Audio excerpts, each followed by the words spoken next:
Bonjour, aujourd'hui je vais vous faire une introduction au plugin Skilly qui vous permet d'animer n'importe quelle mesh dans Unity. Quand il s'agit d'animation de personnages, on a toujours tendance à utiliser un logiciel externe. Évidemment, la plupart sont payants, et même quand c'est gratuit, de toute façon, c'est assez compliqué. Aujourd'hui, on va voir comment animer un modèle 3D. On va animer en fait un personnage qui est le Sonic classique, que vous pourrez trouver sur le site models-ressources.com, qui provient du jeu Sonic Generation. Alors, pourquoi je vous présente Skilly? Parce que c'est un des meilleurs plugins dans la matière, qu'il est assez connu maintenant, et du coup, il a eu pas mal de bug fix. Il est assez stable aujourd'hui. On va voir comment on décortique son interface et comment on l'utilise. Dans une nouvelle scène ici, je vais importer le modèle 3D classique Sonic. Vous pouvez prendre n'importe quel modèle 3D pour suivre ce tutoriel. Je vais réinitialiser la position du personnage pour être sûr qu'il est bien à 0. Et on va même créer un plan pour avoir une référence au niveau du sol.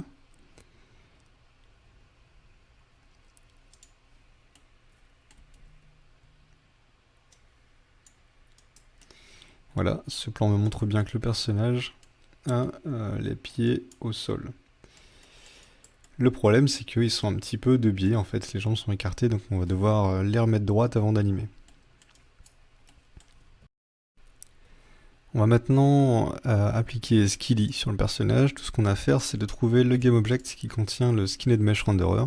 Il est ici, et on voit que Skilly nous a ajouté des boutons. On a Start, Edix, Fix Hierarchy. On clique sur Start, et on a ce panneau qui s'affiche. Sur ce module qui fait un peu peur au début, on va voir qu'on va utiliser en fait que quelques touches. On aura par exemple la touche Snapshot qui va permettre de créer des images clés de chaque partie des bones dans notre timeline. On va voir la touche H qui permet d'afficher les raccourcis. On peut voir que cette touche H, en fait, les raccourcis utilisés sont directement mappés aux touches d'Unity par défaut. Donc si vous n'avez pas modifié vos touches de préférence, vous retrouverez les touches de déplacement, rotation et scale.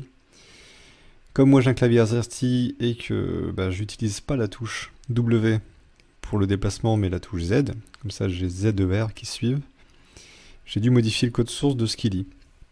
Si vous êtes comme moi, vous pouvez juste éditer le code source et chercher keycode.w et le remplacer par keycode.z.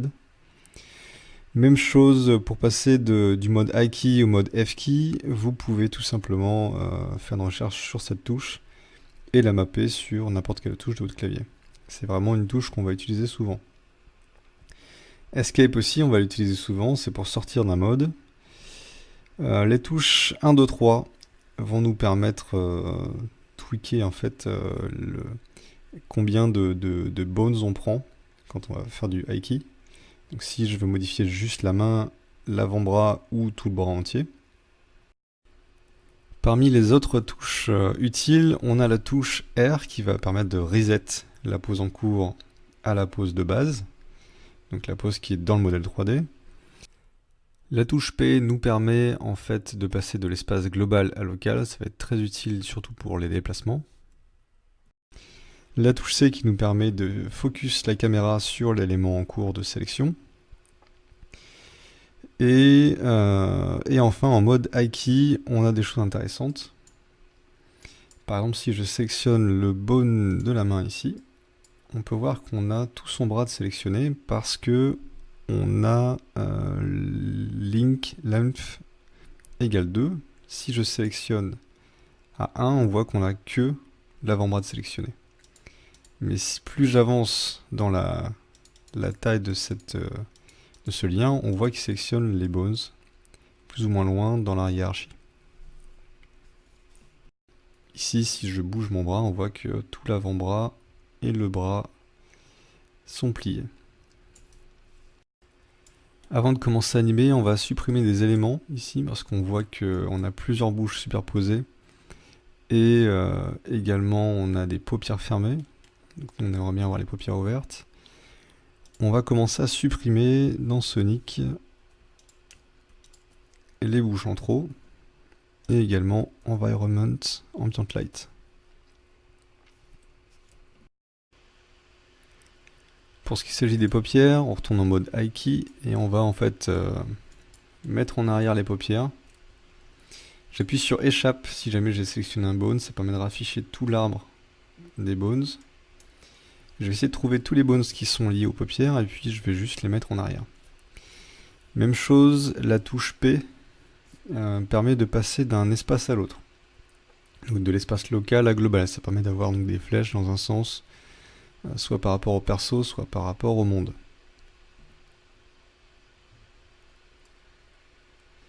Ici je vais mettre en arrière ces bones.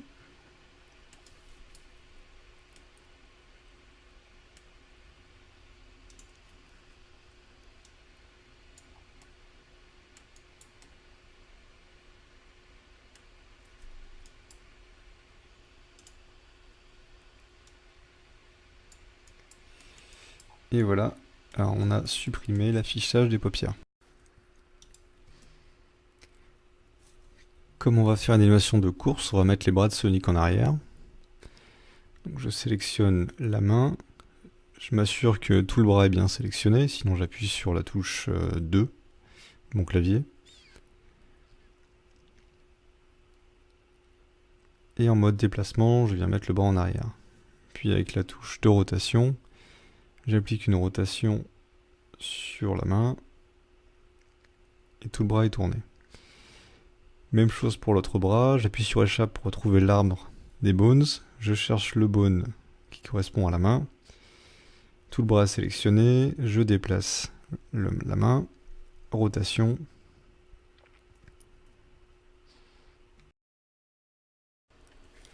Maintenant on va s'occuper des jambes, comme elles sont pas du tout dans un axe de course, on va devoir les remettre droites. Je sélectionne la première jambe, je fais attention que bien toute ma jambe est sélectionnée. Si c'est pas le cas, j'appuie sur la touche 3 du clavier. Voilà. Et deuxième jambe, même chose. Ici, vous voyez que j'avais pas toute la jambe de sélectionner. Je reviens en arrière. J'appuie sur la touche 3 et je déplace la jambe.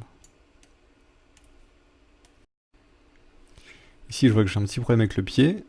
Donc je vais devoir faire une rotation sur le pied. Je vais faire, avec la touche 1, je vais bien faire attention de faire une rotation uniquement sur le pied et non pas sur toute la jambe.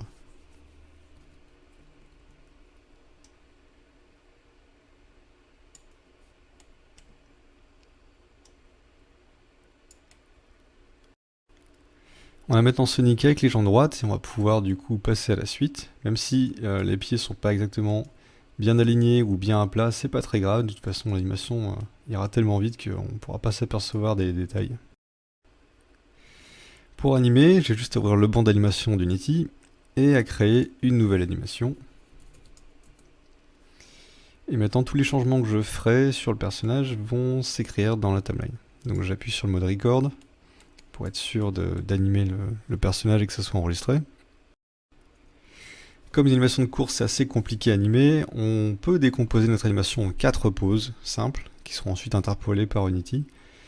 Donc on a d'abord la up pose, c'est lorsque le personnage est complètement en l'air avec les jambes en avant et en arrière. Puis la contact pose, quand le pied avant touche le sol. La troisième pose, c'est la passing pose, lorsque les deux pieds vont passer l'un derrière l'autre. Et la dernière pose, qui est la kick-off pose, lorsque le pied arrière pousse le sol et va quitter le contact avec le sol. On commence donc l'animation avec les jambes. On fait bien attention d'être à la première frame de notre timeline. On sélectionne le pied droit et on le passe en arrière.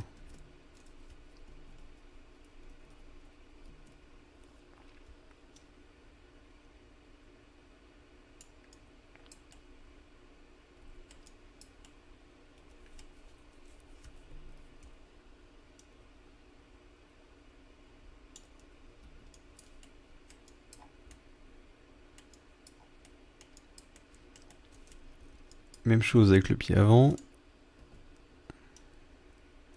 Ici, vous voyez que tout ma jambe n'était pas sélectionnée. J'appuie sur la touche 3. Si la jambe ne se plie pas dans le bon sens, il suffira d'appuyer sur la touche T pour inverser le sens du pli. Étape suivante, j'avance dans ma timeline à 0,20 et je vais prendre le pied droit.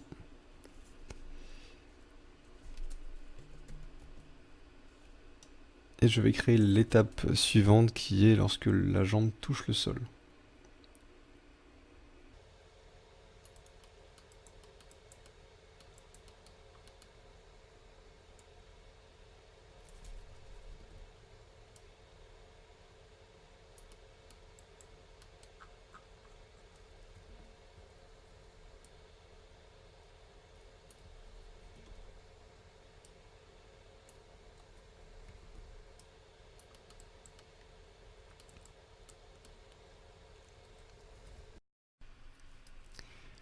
Troisième étape cette fois, la jambe droite, qu'on va venir descendre ici.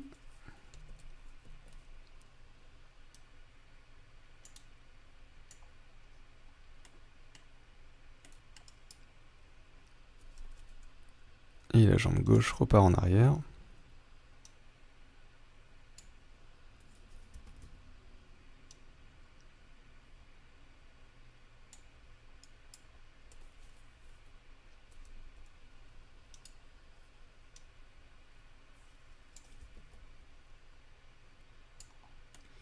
Donc en jouant avec les tailles de lien de 1 à 3, on arrive en fait à déplacer les éléments indépendamment. Et la dernière pause qui sera la kick-off pause.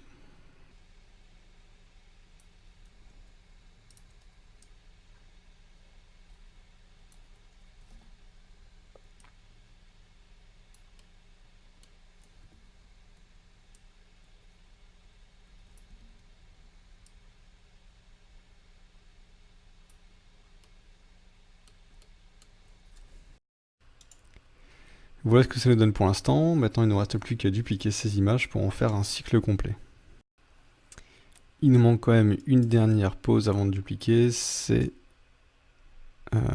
la première image à refaire avec l'autre pied.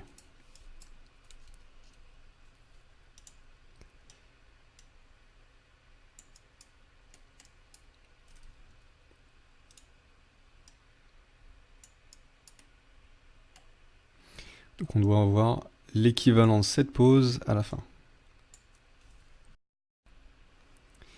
Maintenant, il nous suffit de dupliquer les images.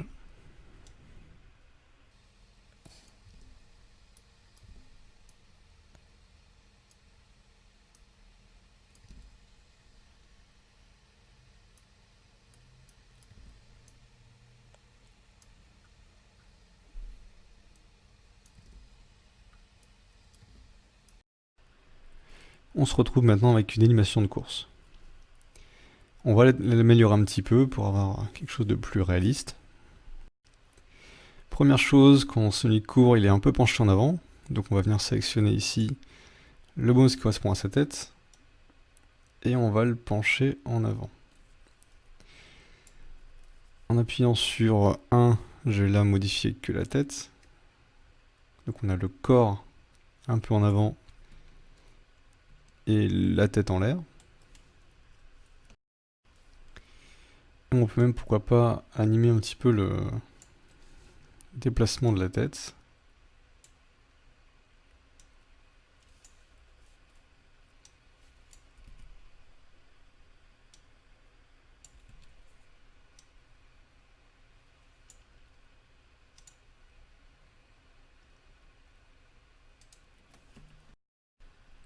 On peut finir aussi en animant un petit peu les cheveux. Donc là, je sors du mode acquis, je vais rester en mode F-key. Je n'ai pas besoin d'interaction inverse kinématique.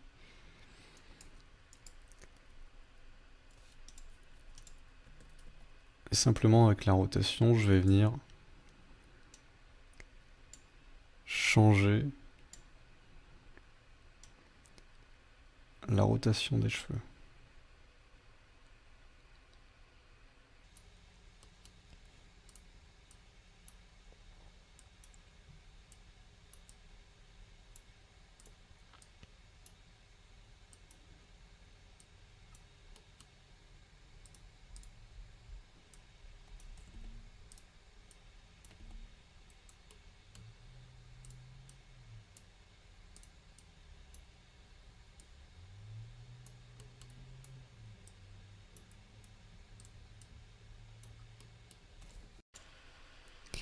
Ici on voit que mes cheveux sautent, tout simplement parce que la première frame ne correspond pas du tout à la dernière. Donc on va justement arranger ça. On revient à la première frame, et là on va cliquer sur Snapshot, qui va en fait nous créer des frames pour tous les objets, pour être sûr que tout est bien là. Et vous voyez qu'on a énormément de frames. On va tout simplement prendre ces frames et les dupliquer à la fin.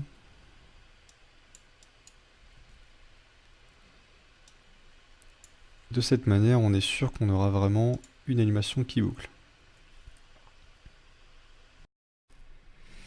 Et voilà ce que ça nous donne au final, une animation très simple et rapide, faite entièrement dans Unity, qui va nous servir maintenant dans les prochains tutoriaux où on va faire du gameplay, on va reproduire du gameplay à la Sonic. Voilà, j'espère que cette review de plugin vous aura plu. On se retrouve dans les prochains tutoriaux pour la suite des aventures avec Sonic.